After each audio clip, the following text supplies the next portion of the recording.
सभी को जय हिंद। आज सितंबर 7 तारीख 2024 और मैं सूबेदार वीटी नायर, जनरल सेक्रेटरी आरेवा ऑल इंडिया। आज का विषय आप सभी को पता है, मैंने एडवांस में बता दिया था। पिछले वीडियो में मैंने जो 3 अलग अलग प्रकार के जो पेंशन हैं उनका पहला और दूसरा यानी कि ओल्ड पेंशन स्कीम और न्यू पेंशन स्कीम के बारे में बताया था।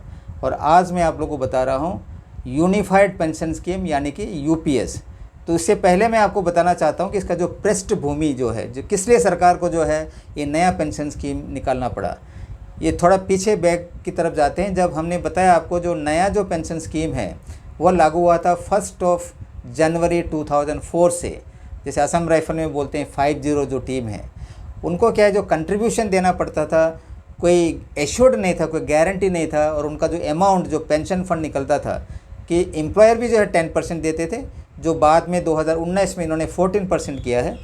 इससे क्या था, कोई गारंटी नहीं था, मार्केट में इन्वेस्ट किया जाता था, मार्केट के ऊपर डिपेंड था कि इंडिविजुअल जो चूज़ किया है एनपीएस उसको पेंशन मिलेगा नहीं मिलेगा, कितना मिलेगा, कोई फिक्स अमाउंट नहीं था। देखिए उससे क्या फ़र्क होता है, देखिए। और जो ये है आर्म्ड फोर्सेज यानी कि आर्मी नेवी एयरफोर्स को इसको लागू नहीं कर देगा। फिर उनको जो है आगे चल के 1 रैंक 1 पेंशन भी दिया गया। जो इवन असम राइफल के लोग भी काफ़ी मायूस थे, क्योंकि उन्होंने भी जो लड़के जो हैं आर्मी के अंदर में जो काम वगैरह होता था, लेकिन उनको पेंशन जो है उनके बराबर नहीं, छोड़ो इवन ओपीएस से भी उनको जो है अलग कर दिया गया था।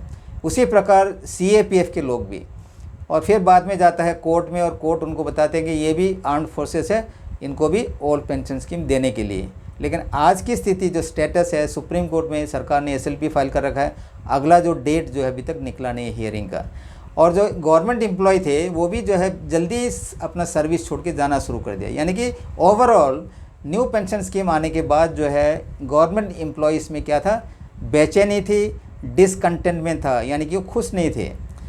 और इसी के बीच में क्या होता है, देखिए इलेक्शन वगैरह होता है। इलेक्शन में जो इलेक्शन इशू आ गया, इन्होंने क्या किया, जो न्यू पेंशन स्कीम के जो लोग थे, स्पेशली जो सीएपीएफ वगैरह के, उन्होंने एक विशाल रैली किया था दिल्ली में, जंतर मंतर वहाँ पे।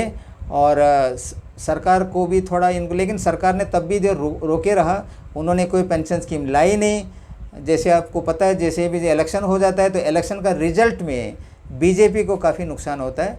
303 जो मेंबर ऑफ पार्लियामेंट थे उनको घट के जो है 240 हो जाता है। और अभी स्टेट में भी जो है इलेक्शन ड्यू है, डिक्लेयर भी हो चुका है, जैसे हरियाणा, महाराष्ट्र वगैरह में। तो सरकार को एक पेंशन स्कीम यानी कि पेंशनर को एक तोहफा देना या उनको एक गारंटीड पेंशन बताना बहुत ज़रूरी था। पिछले साल जैसे आपको पता है यूनिफाइड पेंशन स्कीम के लिए फिनांस जो मिनिस्ट्री का जो सेक्रेटरी, अभी जिन्होंने कैबिनेट सेक्रेटरी का कार्यभार संभालना है, उनकी अध्यक्षता में फिनांस मिनिस्टर श्रीमती निर्मला सीतारामन ने एक कमेटी बिठाई थी। तो कमेटी के रिपोर्ट के बेस में है ये यूपीएस, लेकिन कमेटी का रिपोर्ट जो है अभी तक डिक्लेयर नहीं किया है। और सरकार जो है, प्रधानमंत्री ने आपको बीच में जो है जो यूनियन से मिले थे, सेंट्रल गवर्नमेंट के 2-4 जो यूनियन है शायद रेलवे वगैरह, लेकिन उन्होंने ना ही सीएपीएफ के एसोसिएशन ना ही असम राइफल जो हम लोग हैं उनको जो है कंसल्ट इन्होंने किया नहीं। और एक निकलता है कि यूपीएस जो कहते हैं कि कैबिनेट का मंजूरी मिल गया है और अगले साल 1 अप्रैल से लागू होगा। ये है क्या चीज़, देखें मैंने आपको ओल्ड पेंशन स्कीम के बारे में बताया था, एश्योर्ड बेनिफिट है ये। यानी कि सरकार आपको गारंटी देता है, एश्योरेंस देता है कि आपको पेंशन मिलेगी। उसका एक नियम भी बनाया गया था, जैसे मैंने बताया सीसीएस पेंशन रूल 1972, हर पे कमीशन में उसका अमेंडमेंट होता रहता है। और पे कमीशन से भी लिंक था, आपका पेंशन जो है आगे आगे बढ़ता जाएगा। उसके अलावा ये बहुत अच्छी बात मैंने बताई थी, 80 साल के बाद जो बताया 100 साल होने पर 100% जो है बेसिक पेंशन बढ़ेगा करके, तो वो था एश्योर्ड। जो एनपीएस जो आया है उसको बोलते हैं हम एश्योर्ड कंट्रीब्यूशन, यानी कि कंट्रीब्यूट करना पड़ेगा यदि आपको पेंशन मिलेगा, वो भी कोई गारंटी नहीं है, सरकार की तरफ से भी कोई गारंटी नहीं था। 10% आपने कंट्रीब्यूट करना है, उतना ही स्टार्टिंग में सरकार या स्टेट गवर्नमेंट जो भी है जो एनपीएस को चुना है वो कंट्रीब्यूट करना पड़ता था। बाद में सरकार का कंट्रीब्यूशन बढ़ा के 14% किया गया 2019 में, लेकिन कोई गारंटी नहीं था। मार्केट में जो है डालते इन्वेस्टमेंट होता था, कुछ पता नहीं कितना मिलेगा, पेंशन मिलेगा या नहीं मिलेगा। इसी वजह से लोग जल्दी जल्दी सर्विस छोड़ के जाने लगे। और यही कारण था कि जब इलेक्शन में जो सरकार ने कुछ किया नहीं तो उसका जो है जो मेंबर ऑफ पार्लियामेंट की संख्या कम हो गई। अभी इलेक्शन आने वाला है तो ये यूपीएस लेकर आए। तो यूपीएस क्या देखिए, ये मिश्रण है, यानी कि जो तीन जो पेंशन स्कीम है, पिछले जो दो पेंशन, ओल्ड पेंशन स्कीम और न्यू पेंशन स्कीम का मिश्रण है यूपीएस। यानी कि पेंशनर को गारंटी भी देता है सरकार, आपको पेंशन मिलेगा, उसके साथ साथ क्या कंट्रीब्यूट भी करना पड़ेगा बताया। जैसे मैंने स्टार्टिंग में बताया था अनसस्टेनेबिलिटी, यानी कि सरकार यदि पेंशन में ही फंड पैसा खर्च करते जाए तो एक समय ऐसा आएगा कि सरकार को पेंशन देने के लिए पैसा नहीं रहेगा। तो इसमें देखिए 10% जो है एम्प्लॉय से लेते हैं ये जो यूनिफाइड पेंशन स्कीम में, और 18.5% जो है सरकार देगी बताया है। और इसके बाद जो है with room for revising this rate over time, मतलब ये जो रेट है जो 18.5% जो सरकार लगा रखा है वो फ्यूचर में वो रिवाइज भी हो सकता है, यानी कि ज़्यादा भी हो सकता है। और इसका खासियत क्या है, the centre will bear the gap between the eventual earnings of this contributions and it's pension promises. तो सरकार जो है यदि कोई गैप होता है, इंडिविजुअल से ले लिया 10%, सरकार लगा रहा है 18.5%, अगर कोई घाटा हुआ मतलब और पैसे की ज़रूरत हुई तो सरकार जो है उसमें डालेगी वो पैसा यूपीएस में। और इसमें जो है ये क्लियर नहीं है, जैसे कि आप जो ओल्ड पेंशन स्कीम में था 80 साल के बाद जो बढ़ोतरी होता है 20% वगैरह, बीच में बात हुआ था कि ये 80 को घटा के 60 करो करके, ये काफ़ी इधर उधर मैसेज आया था लेकिन वो गलत था।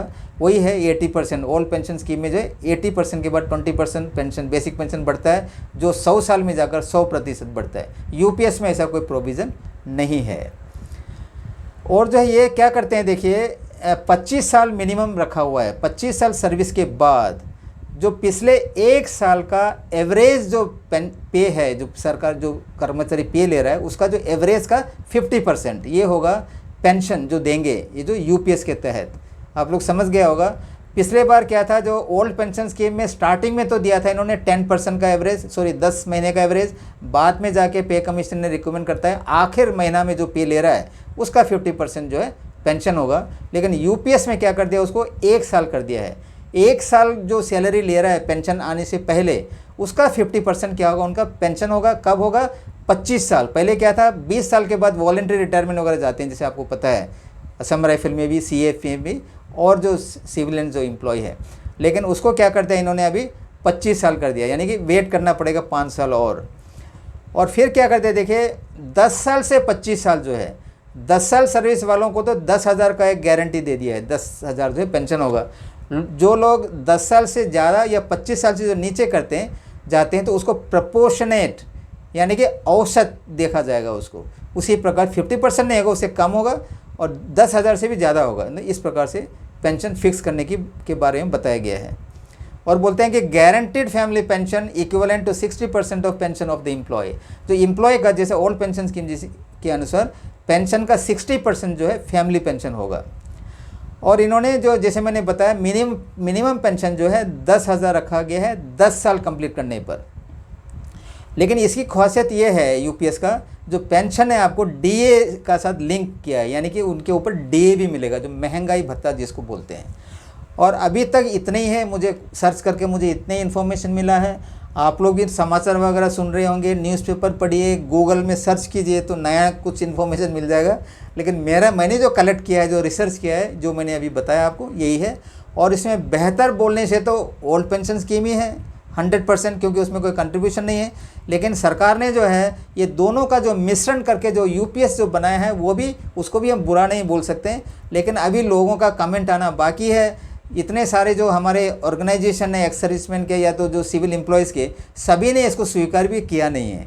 अभी आगे देखते हैं, हमने क्या देखना है कि जो अभी चल रहा है अभी सुप्रीम कोर्ट में ओपीएस को लेके, वहाँ पे सरकार शायद ये प्रपोजल देंगे यूपीएस वाला, वहाँ पे क्या बहस होता है, फाइनली जो है सरकार क्या एक्सेप्ट करता है इसके बारे में इंतज़ार करते हैं। आज तक इतना ही, धन्यवाद।